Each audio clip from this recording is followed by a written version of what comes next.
হেই everyone, আমি সাথী। আজকে আমি চলে এসেছি নতুন ব্লগ নিয়ে, বারোয়ারি পুজোর ব্লগ নিয়ে চলে এসেছি। সবকিছুই দেখাবো ভিডিওর মধ্যে, এই ব্লগের মধ্যে। পুজোর প্রস্তুতি, ঠাকুর দেখা, পরিবারের সঙ্গে কাটানো সুন্দর মুহূর্ত, সবকিছু এই ব্লগে আছে। আশা করি তোমাদের ভালো লাগবে।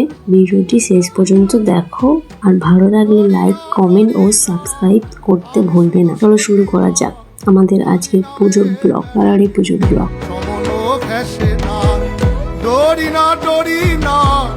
আমি শুধু সরি মা কালী নামে বেড়াতে, সমলো ঘেসে না।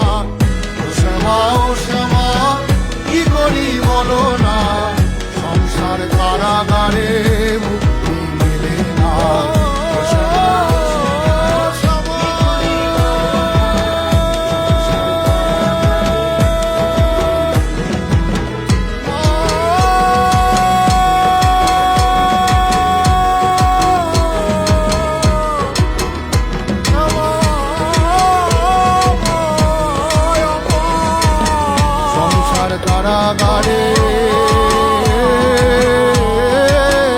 ঠাকুর নিয়ে আসার টাইমের ভিডিওটা আমি করিনি, আমার দিদি করেছিল, তো ওর কাছ থেকে নিয়ে আমি এটা এডিট করছি।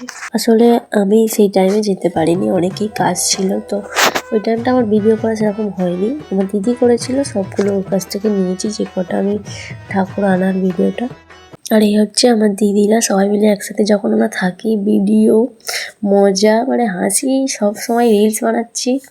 অল টাইম আমরা এরকম করছিলাম, সারা রাত ধরে সারাক্ষণ ভিডিও বানিয়ে গেছি। তারপরে তো আমরা সব বোন মিলে রিলস বানাতে শুরু করি। আর এই যে আমার একটা দিদির মেয়ে, ও সবসময় আমাদের সাথে থাকবে।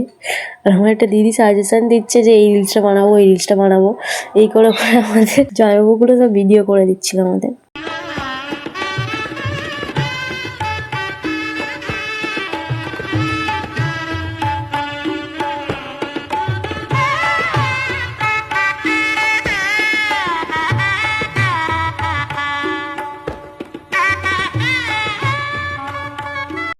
জানো তো, কোনো বছর এভাবে আমি বিশেষ করে ঠাকুরের সামনে এভাবে ভিডিও বানাইনি। এই প্রথমবার হয়তো এতটা ফাঁকা পেয়েছিলাম ভিডিও করার জন্য। আর এইসব জায়গার ভিডিওগুলো শুধু নিচ্ছিলাম দাঁড়িয়ে দাঁড়িয়ে, কারণ আমি তো নাচতে পারি না, সবার নাচা দেখছিলাম এটাই।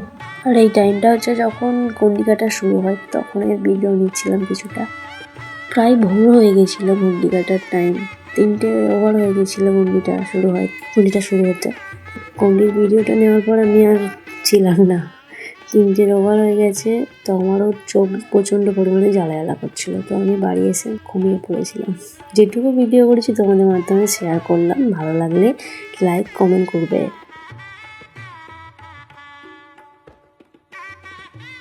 আর এটা ছিল তার পরের দিন, সব দিদিরা তো ছিল, তো সবাই মিলে একটা, প্রতি বছর আমরা করি, সবাই মিলে ছোটোখাটো একটা ফিস্ট করি আমরা।